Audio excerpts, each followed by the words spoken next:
하나님께서 주신 말씀은 스가랴 6장 9절로 15절까지 말씀입니다. 스가랴 6장 9절로 15절까지 교독해서 읽겠습니다. 여호와의 말씀이 내게 임하여 이르시되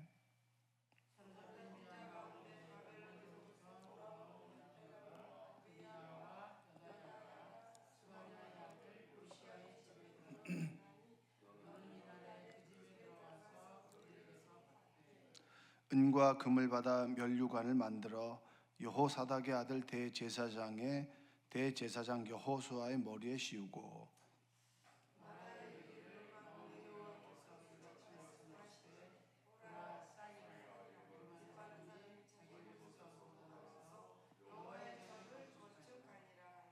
그가 여호와의 전을 건축하고 영광도 얻고 그 자리에 앉아서 다스릴 것이요 또 제사장이 자기 자리에 있으리니 이 둘 사이에 평화의 의논이 있으리라 하셨다 하고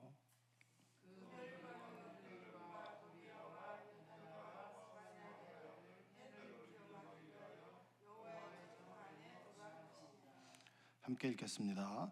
먼데 사람들이 와서 여호와의 전을 건축하리니 만군의 여호와께서 나를 너희에게 보내신 줄을 너희가 알리라. 너희가 만일 너희의 하나님 여호와의 말씀을 들을진대 이같이 되리라. 아멘.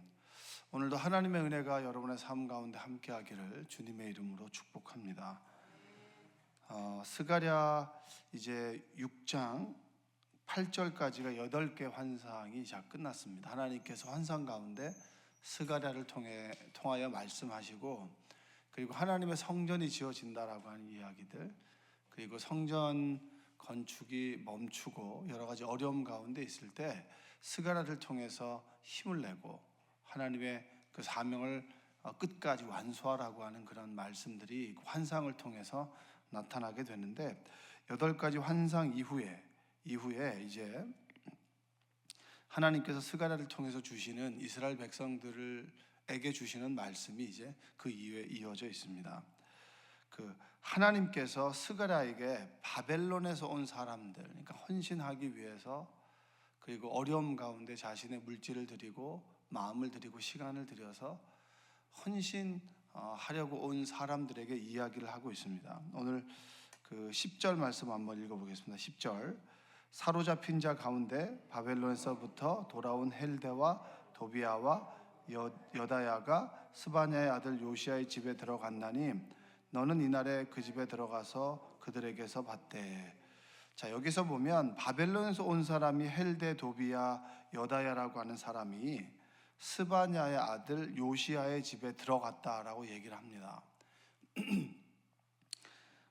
포로된 사람들이 이제 귀환했는데 그들 중에 세 사람의 이름을 언급하고, 그들이 어디에 들어갔냐면 스바냐의 아들 요시아의 집에 들어갔습니다. 그런데 여기서 요시아라고 하는 사람은 원래 남아있는 사람들을 얘기합니다.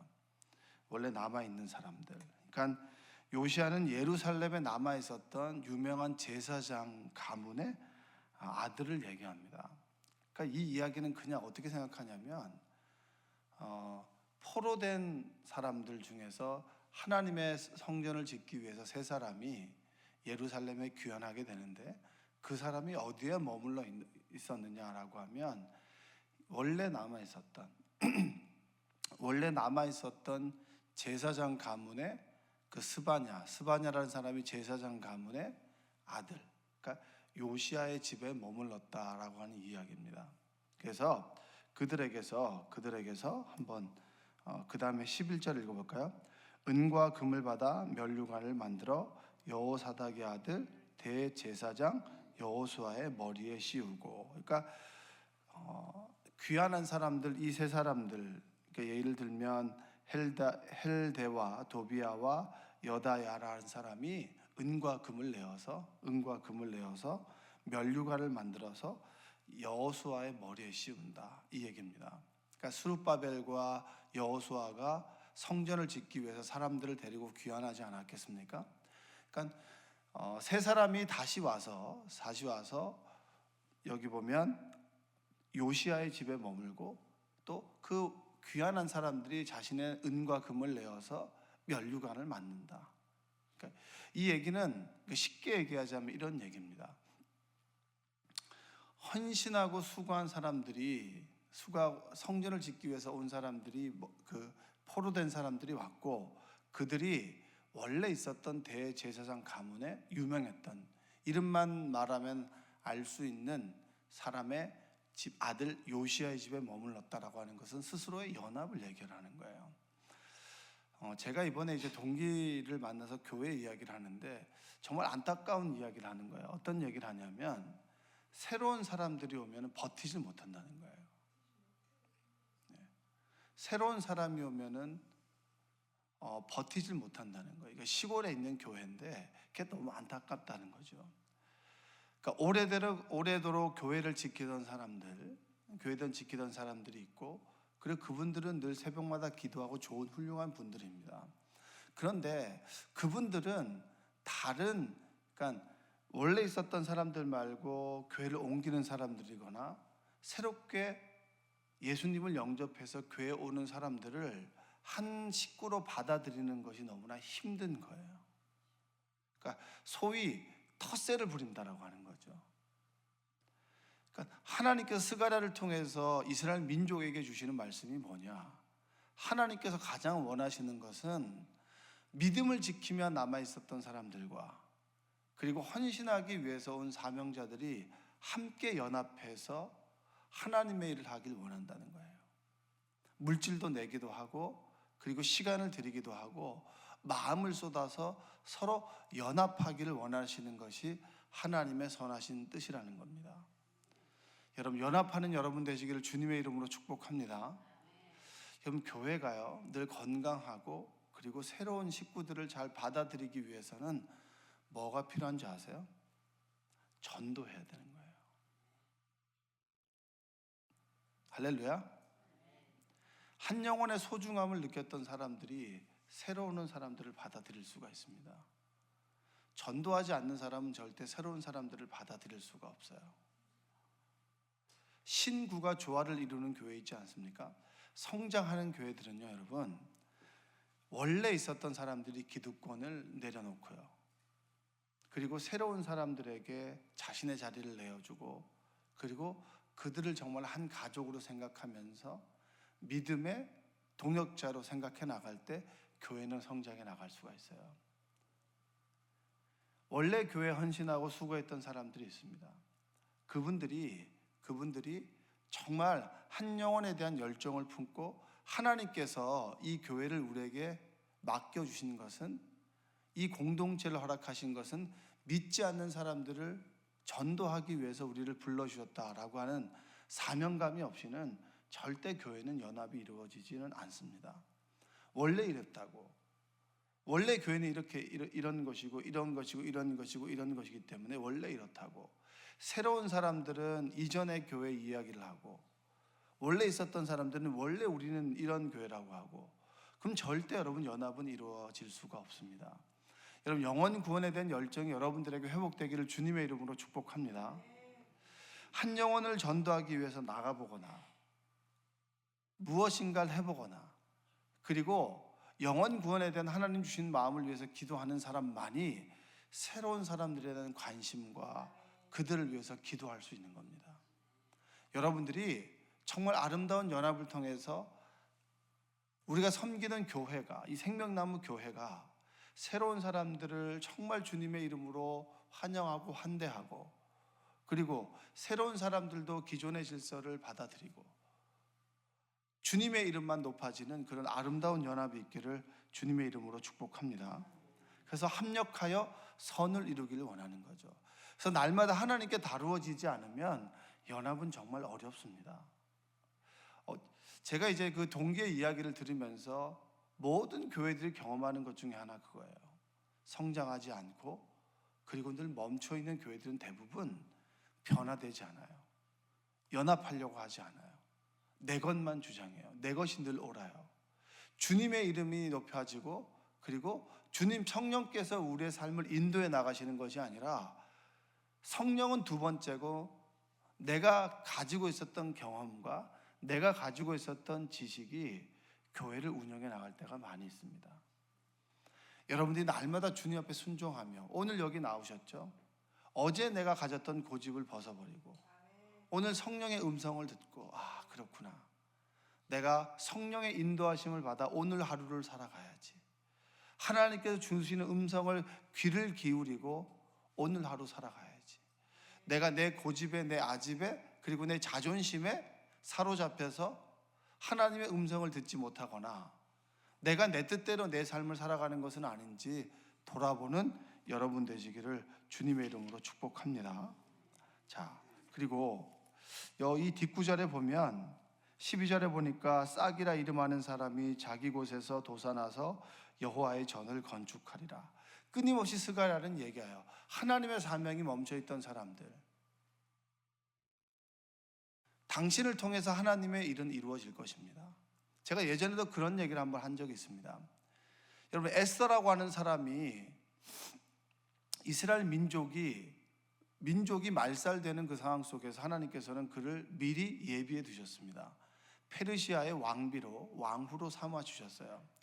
그랬을 때 민족이 말살되는 위기 앞에서 그가 죽으면 죽으리라라고 하는 그런 결단으로 왕 앞에 나아가게 됩니다. 모르드게가 이제 에스더에게 권하죠. 이때를 위함이 아니냐. 너가 지금 왕후를 차지하는 것은 이때를 위함이 아니냐. 그런데 여러분, 에스더가 아니었으면 민족이 말살되었을까요? 하나님은 에스더가 아닌 다른 사람을 통해서 하나님의 일을 이어가십니다. 자, 내가 하나님께 주신 사명이 있어요. 나를 통해서 하나님은 일을 이루십니다. 그러나 꼭 나여야만 하나요?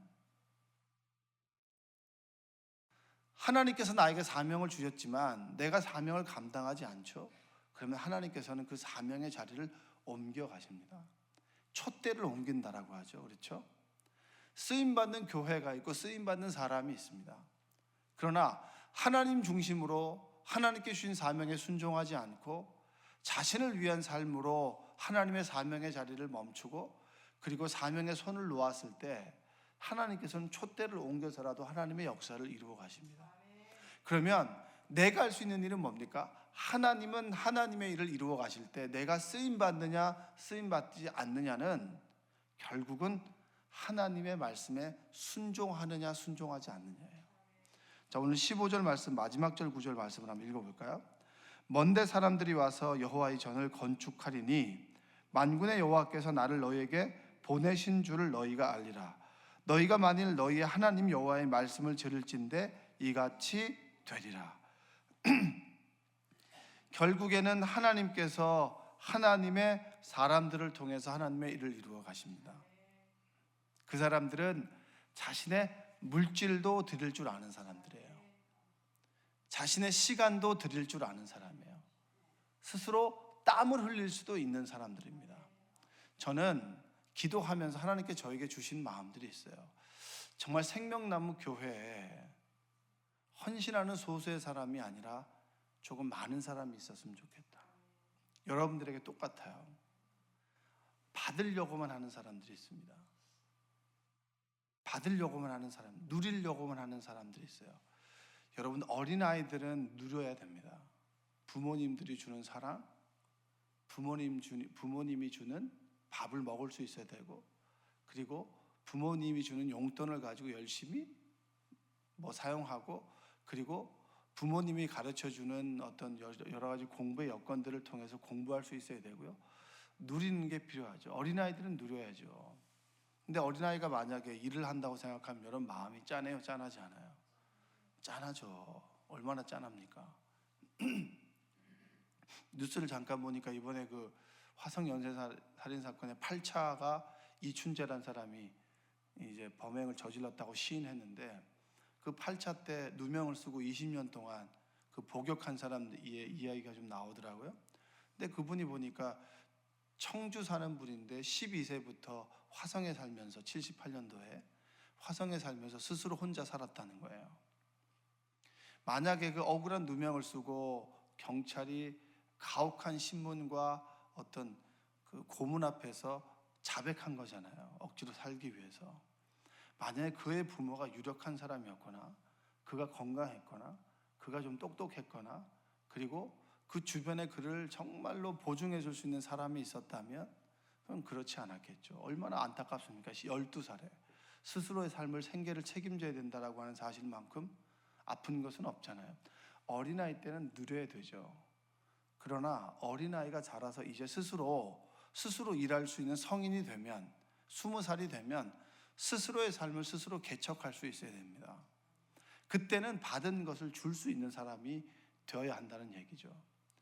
여러분들이 교회에서 받으려고 하는 것보다 헌신했으면 좋겠어요.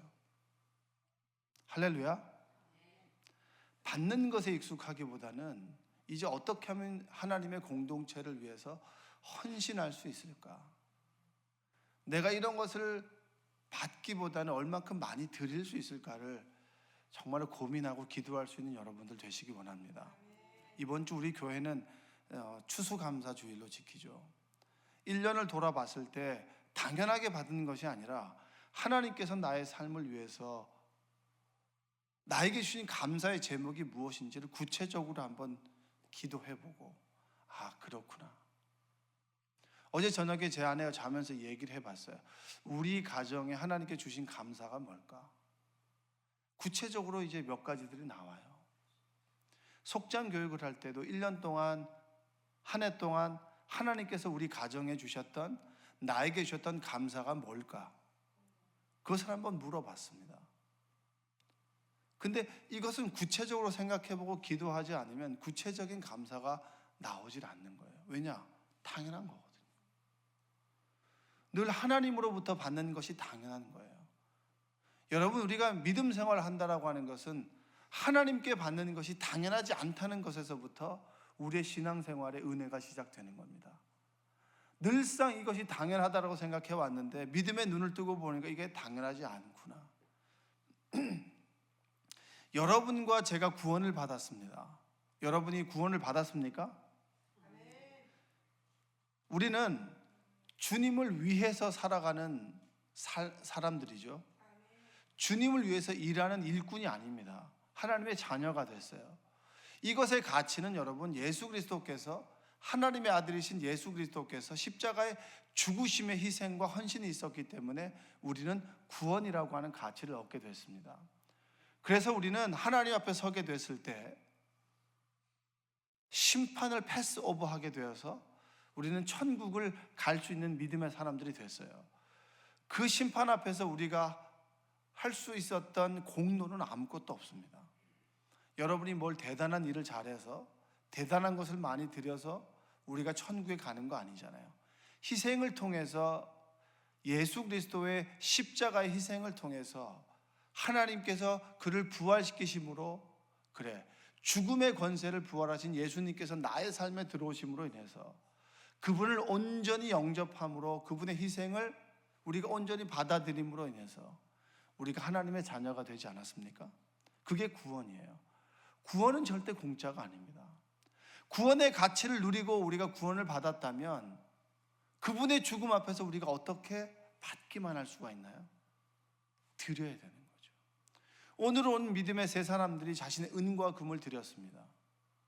은과 금을 들여서 면류관을 만들고 그 면류관을 전에 두라고 했어요. 여러분, 드리고 헌신할 수 있는 여러분들 되시기 원합니다. 감사를 믿음으로 드릴 수 있는 여러분들 되시기 원합니다. 받는 것은 후히 받고 싶은데 드리는 것은 궁색한 분들이 참 많이 있어요. 어떻게 하면 하나님께 많이 드릴 수 있을까? 늘 부족하죠. 우리의 삶의 소비라고 하는 그 구조가 딱 정해져 있지 않습니까? 받는 수입은 정해져 있고 나가야 될 돈은 많습니다. 그때 하나님께 드리는 것 앞에서 늘 부족하기 때문에 부족하게 드리기보다는 하나님께 받은 것을 생각하며 이제까지 나의 인생을 인도해 주신 하나님이라면 내가 하나님께 이 정도 드려야지, 죄송하고 미안한 마음으로 하나님께 드릴 수 있는 여러분들 되시기 원합니다. 드리는 것 앞에서 궁색하고, 여러분 주변에 보면은 다른 사람들한테 참 잘 사는 사람들이 있어요. 참 복된 사람들이죠. 여러분 주변에 계시나요? 여러분 잘 얻어먹는 사람이에요? 잘 사는 사람이에요? 잘 대접하는 사람들이시죠? 이것도 아니고 저것도 아니세요? 많이 대접할 수 있는 여러분들 되시기 원합니다. 근데 다른 사람들에게 잘 대접하는데 주님께 드릴 때는 되게 궁색한 분들이 있어요. 여러분들이 그렇지 않았으면 좋겠어요. 사람들에게 대접하는 것도 주님에게 대접하는 것처럼 주의 공동체를 위해서 하나님께 예배할 때 주님께 헌금을 드릴 때에도 하나님 정말 더 많이 드리고 싶지만 이것밖에 드리지 못하는 죄송한 마음으로 드릴 수 있었으면 좋겠어요. 마음껏 드리되 하나님께서 여러분의 삶을 마음껏 축복하도록 하나님께서 정말 여러분들의 헌신과 드림을 기뻐할 수 있도록 여러분 온전히 드리는 여러분 되시기를 주님의 이름으로 축복합니다. 결국은 여러분 순종하는 자에게 하나님의 역사가 이루어집니다. 오늘 15절의 마지막에 뭐라고 얘기해요? 너희가 만일 너희 하나님 여호와의 말씀을 들을진대 이같이 되리라. 하나님께서는 끊임없이 약속의 말씀을 주십니다. 헌신하는 사람들을 통해서 예루살렘의 성전이 지어진다. 그러나 그 헌신은 무엇이냐? 하나님의 말씀을 듣고 행하는 순종의 사람들을 통해서 하나님의 일을 이루어 가십니다. 여러분, 여러분에게 주신 사명을 포기하지 마십시오. 할렐루야. 여러분에게 주셨던 사명들을 끝까지 감당하는 여러분들 되시기 원합니다. 하나님은 끊임없이 성경을 통해서 약속하셔요. 근데 그 약속은 하나님의 일방적인 약속이 아니라 그 약속을 선포하시고 그 약속을 듣는 우리를 통하여 우리 사이에 하나님께서 약속을 이루어 가신다는 거예요. 순종하는 사람들을 통해서 하나님의 역사를 이어가시고 순종하는 사람들을 통해서 하나님의 역사가 우리 안에 보여지게 되고 이루어져 가는 겁니다. 여러분 정말 하나님의 말씀을 들을 수 있는 시간이 되시길 원하고요, 순종할 수 있는 여러분 되시길 원합니다. 주의 공동체에서 여러분에게 주셨던 사명이 있습니다. 그 사명을 포기하지 마시고 하나님 말씀에 순종하는 마음으로 그 사명을 이루어갈 때 여러분들을 통해서 이 생명나무 공동체 안에 우리가 갈 천국의 모형이 평안과 기쁨과 감사가, 병고침의 은혜가, 형통함의 역사가, 그리고 너와 나 사이의 화평과 평화가 이곳에 이루어질 줄로 믿습니다. 누구를 통해서요? 순종하는, 하나님의 말씀에 순종하는 나를 통해서, 순종하는 너를 통해서 하나님의 역사가 이루어지게 되는 겁니다. 여러분 이제 10월입니다. 그렇죠? 1월에 하나님께 주셨던 사명이 있습니다. 스가랴를 읽으시면서 여러분 끊임없이 내 사명이 무엇인가, 내 사명을 정말로 감당하고 있는가. 여러분 자리와 지위보다는요 하나님과의 관계가 더 중요한 거예요. 할렐루야. 여러분이 어떤 자리에 올라가서 추앙받는 것보다 하나님과 나와의 관계가 더 소중하고요, 믿음의 사람들과의 관계가 더 소중한 겁니다. 남들이 나를 어떤 이 위치에 높여주지 않아도, 나를 좀 알아주지 않아도 하나님과 나와의 관계가 올바로 서 있다면 난 잘하고 있는 것이고요, 믿음의 사람들과 내가 올바른 관계를 맺고 있다는 것은 참 잘하는 거예요. 여러분들이 하나님께서 주신 고귀한 사명이 있기에 여러분들이 이곳에 있는 것이고, 사명이 있기 때문에 내가 숨을 쉴 수가 있는 겁니다. 여러분의 사명을 잊지 않고 그 사명을 끝까지 감당하시길 원합니다. 생명나무 공동체에게 주신 사명을 끝까지 받기보다는 헌신하고 땀 흘리는 자리에 있길 원하고요, 많은 소중한 것을 받았다면 이제는 하나님께 드릴 수 있고 마음껏 드릴 수 있는 여러분 되시기를 주님의 이름으로 축복합니다. 기도하겠습니다. 사랑과 은혜가 풍성하신 하나님 아버지 감사합니다. 쌀쌀한 날씨 가운데 주님께서 이전에 우리를 불러주셔서 감사합니다. 헌신하게 하여 주옵소서, 땀 흘리게 하여 주옵소서.